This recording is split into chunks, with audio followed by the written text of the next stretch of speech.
जगन्नाथ मंदिर एक बार फिर सुर्खियों में। इस मंदिर के नाम को लेकर पहले ही काफी बवाल हुआ और अब नए बवाल की वजह बना है ममता बनर्जी सरकार का एक फैसला। इस फैसले पर हंगामा इसलिए मचा है क्योंकि आरोप लग रहा है कि दीघा जगन्नाथ मंदिर का प्रसाद तैयार करने का ठेका कई मुस्लिम दुकानदारों को दे दिया गया है। इसी बात को लेकर बंगाल में बीजेपी और टीएमसी के बीच ठन गई। बीजेपी का आरोप है कि दीघा जगन्नाथ मंदिर के प्रसाद बनाने के काम में मुस्लिम दुकानदारों को क्यों लगाया जा रहा है, जो सनातन का अपमान है। वहीं टीएमसी की दलील है कि भगवान सभी के लिए है। दीघा जगन्नाथ मंदिर के प्रसाद को लेकर छिड़े सियासी संग्राम की पूरी डिटेल भी आज आपको दिखाऊंगा, लेकिन घमासान की एक झलक देख लीजिए।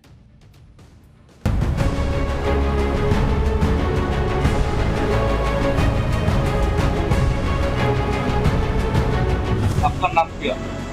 मेरा नाम शमसुज्जमान। हाँ, हमको ऑर्डर मिला जगन्नाथ धाम से।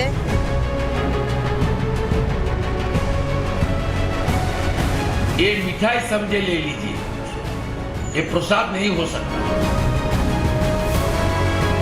नहीं, वो हिंदू हो मुस्लिम हो वो तो कोई टेंडर में उनका बरात तो होगी, तो के लिए दिक्कत क्या है।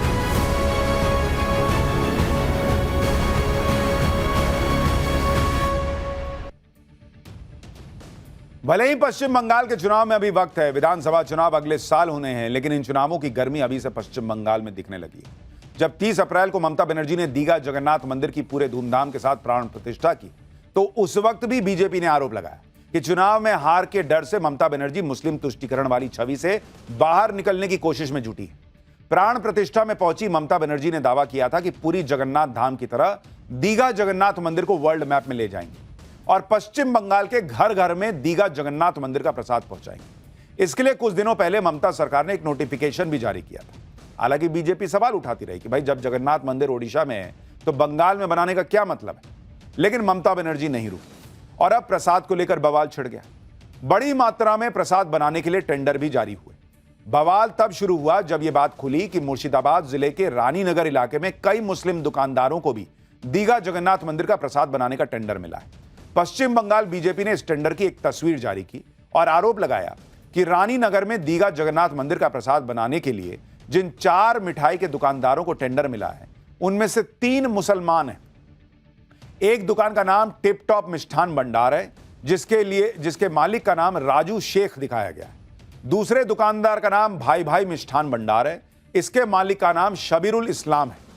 एक और दुकानदार का नाम सोनाली मिष्ठान भंडार है और इसके मालिक का नाम रजब अली लिखा गया है।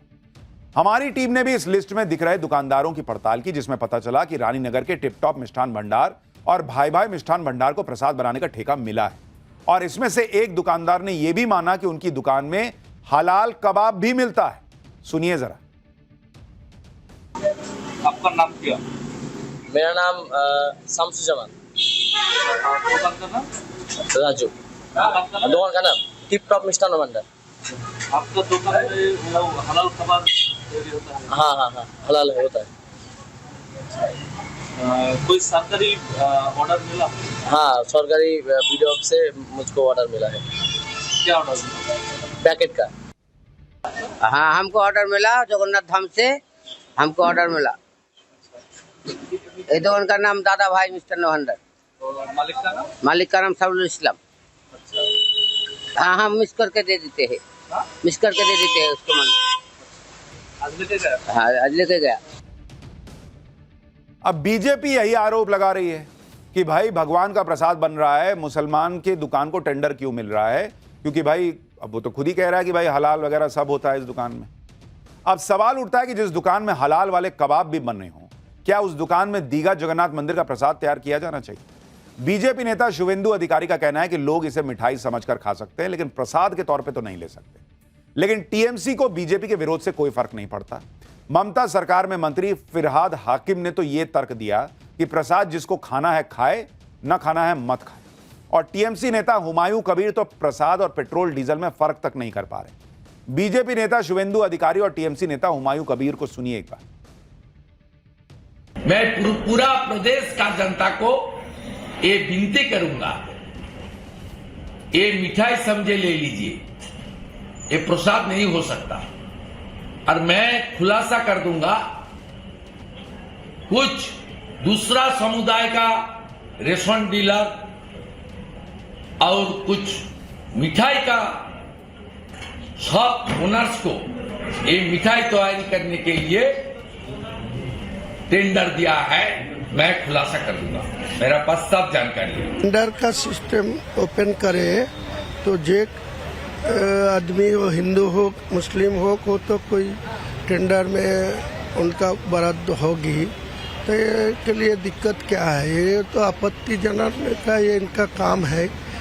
वो शुभेंदु अधिकारी के पहले बता दीजिए, उनका बहुत सारे पेट्रोल पंप है, उनका ओनर है वो, उनको पेट्रोल पंप के वो लिफलेट लगाने के लिए बता रहे, जो कोई मुस्लिम को मैं पेट्रोल डीजल बेचेगा नहीं।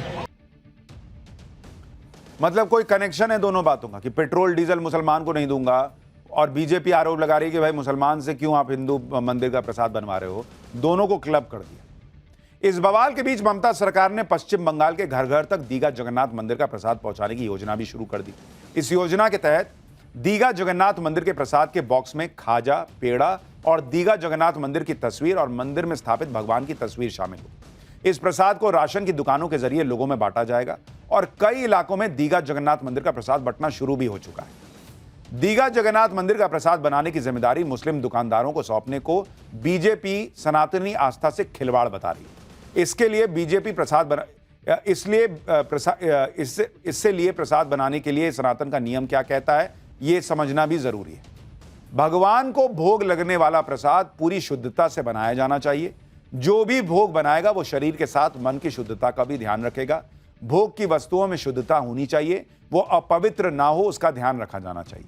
मांस, मदिरा और अपवित्र वस्तुओं का सेवन करने वालों को भोग बनाने का अधिकार नहीं है। भगवान का भोग जो भी बनाएगा, भोग तैयार होने और अर्पित होने तक उसे उपवास रखना चाहिए।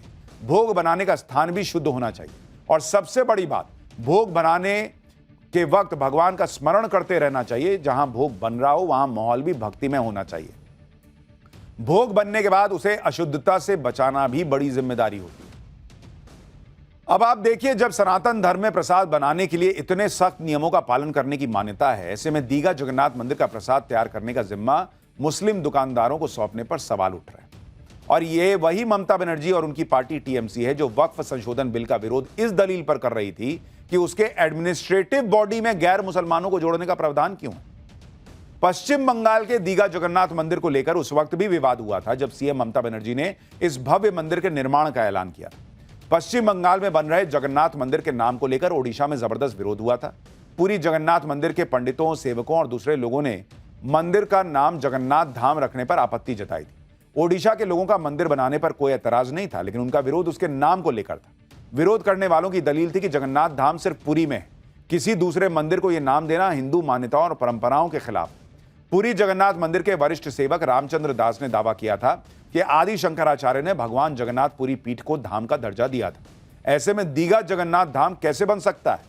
लेकिन इस विरोध के बीच भी ममता सरकार ने दीघा जगन्नाथ मंदिर का निर्माण करवा दिया और अब प्रसाद को लेकर बवाल मचा है। पाठशाला में अगली क्लास, जिसमें आपको बताने जा रहा हूं कि प्रलय के दिन वाला प्लेन हवा में नजर आया है। न्यूक्लियर बम फटना फाइनल हो गया है। उस हवाई जहाज का चैप्टर जो परमाणु बम फटने पर भी बचा लेने की ताकत रखता है, आपको उसके बारे में बताता हूं। आजकल ईरान और इजराइल एक दूसरे पर बम फोड़ रहे हैं, ये तो सब देख रहे हैं।